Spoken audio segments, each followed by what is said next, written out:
Hey guys, just finished the footings for my house here, and I thought I would go through some of the ideas that I had when I put this thing together. It's been a bit of a difficult journey. A lot of this has been on rock here. You can see the transition from clay to rock along there. About over half of the house is based on a rock, based on bedrock here. So there's a fair bit of work just hammering out, using the hydraulic hammer on the back of the hoe to remove the rock. And I didn't want to remove it super fast, so I kind of went down on 1 foot increments just so that I wasn't taking out massive boulders, and I had a fairly good foundation to put the footing on. But it brings up the issue of how do you anchor a footing onto rock, and I've never done this before, so I came up with maybe some crazy ideas to do this, but I thought I would share it with people. I started with some large blocks in the corners, and in various locations there you see a 2x6. This is on rock anyways, but in the key locations I tried to put in some fairly large just cut-offs of a timber frame project that I've been working on.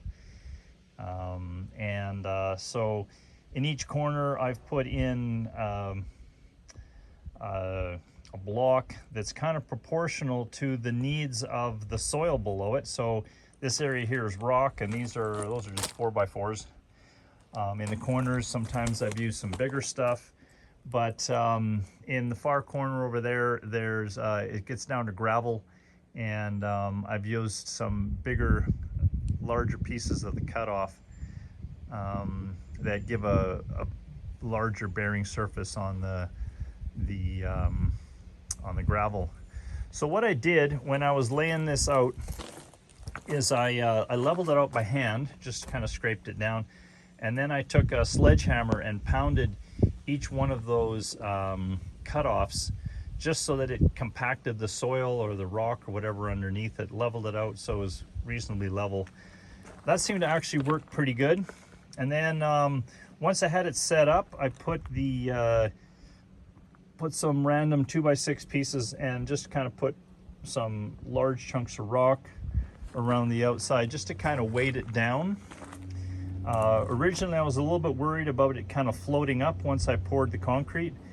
That issue kind of went away. What I did is I put poly underneath the whole footing, and I just used some scrap 1/8 inch, 1/4 inch plywood, whatever, just to pin the poly into place, and it's going to act like kind of a bag footing. But there's actually there's another reason to do this. It's hot. It's really hot out right now, and I don't want all of the moisture from the concrete just getting absorbed by the soil, especially with the clay over there. So I decided to put poly down everywhere, and I think that's going to stop the thing from lifting. That was a bit of a concern because there's really nothing anchoring these things down. It's stopping it from these posts, if you want to call them, is supporting the railings of the footing here to stop it from going down any further, but there's really nothing stopping it from floating up other than, you know, some of these places where I have rocks anchoring things down or whatever.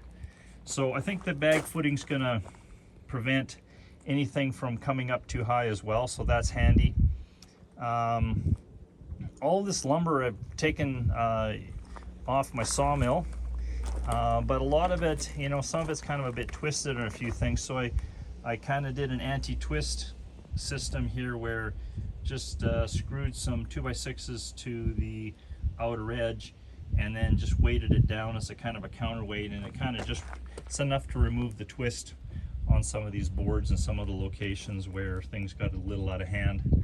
So that was super handy, just to keep the top of that board nice and level.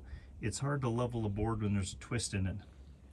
So the other thing that I had done, I'm working alone, of course, so it's a little bit hard to level these things.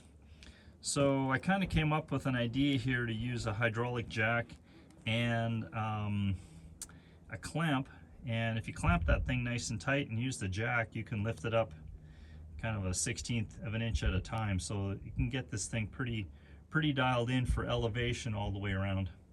So that was another handy idea that just made it easier for working alone anyways. And for my dowels here, what I did just to anchor those on the 2x4 across the top, I just used some of that plumber strapping and then just screwed that in, and that just makes a really solid connection.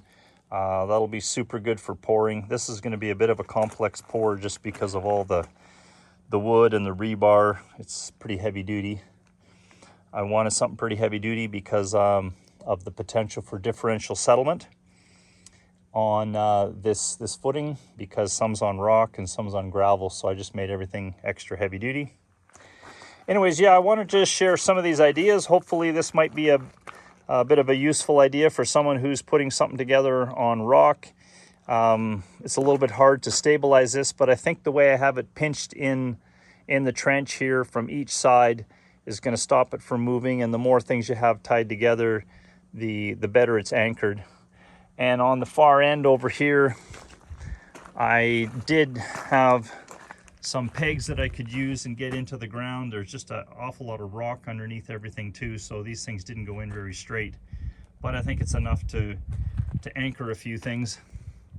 So where I had the opportunity to, either in the gravel or the clay, I anchored it, and the other spots I just had to use stones and big blocks and stuff. So anyways, hopefully you'll find this useful, and maybe like and subscribe. Certainly appreciate it. Thanks.